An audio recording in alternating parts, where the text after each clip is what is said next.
Actress Nayanthara தன்னோட social media பக்கத்துல பல போட்டோஸ் அப்லோட் பண்ணிட்டு இருக்காங்க. அது மட்டும் இல்லாம ரொம்பவே ஆக்டிவா இருக்காங்க அப்படின்னு தான் சொல்லணும். ரீசெண்டா அவங்களோட ஆவணப்படம் ரிலீஸ் ஆகி நல்ல ஒரு வரவேற்பை வாங்கிட்டு இருக்கு அப்படின்னே சொல்லலாம். காதல்ல இருந்து கல்யாணம் வர என்ன நிகழ்வுகள்லாம் நடந்துச்சு அப்படின்றத இந்த ஒரு ஆவணப்படம் விளக்கி இருக்கு அப்படின்னே சொல்லலாம். இதுல தனுஷ்க்கு கூட அவங்க தேங்க்யூ சொல்லல அப்படின்ற மாதிரி பல பேச்சுக்களும் அடிபட்டுச்சு அப்படின்னே சொல்லலாம். சோசியல் மீடியா பக்கத்துல ஆக்டிவா இருக்க நயன்தாரா இப்போ 2 போட்டோஸ அப்லோட் பண்ணிருக்காங்க அப்படின்னே சொல்லலாம். சாலையில ரொம்பவே ட்ரெடிஷனலா இந்த ஒரு பிக்க அவங்க போஸ்ட் பண்ணிருக்காங்க. அண்ட் அது மட்டும் இல்லாம இந்த ஒரு போட்டோஸ் இப்போ சோசியல் மீடியால ரொம்பவே வைரல் ஆயிட்டு இருக்கு அப்படின்னே சொல்லலாம்.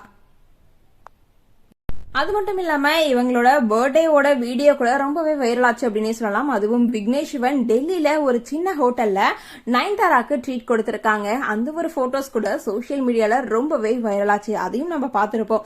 அப்பப்ப அவங்களோட சோசியல் மீடியா பக்கத்துல அவங்க வெளில போறது, அவங்களோட குழந்தைங்க போட்டோ, ஃபேமிலி போட்டோ அப்படின்னு சொல்லிட்டு நயன்தாரா அண்ட் விக்னேஷ் சிவன் 2 பேரும் மாறி மாறி அவங்களோட சோசியல் மீடியா பக்கத்துல போட்டோஸ இப்போ அப்லோட் பண்ணிட்டு இருக்காங்க.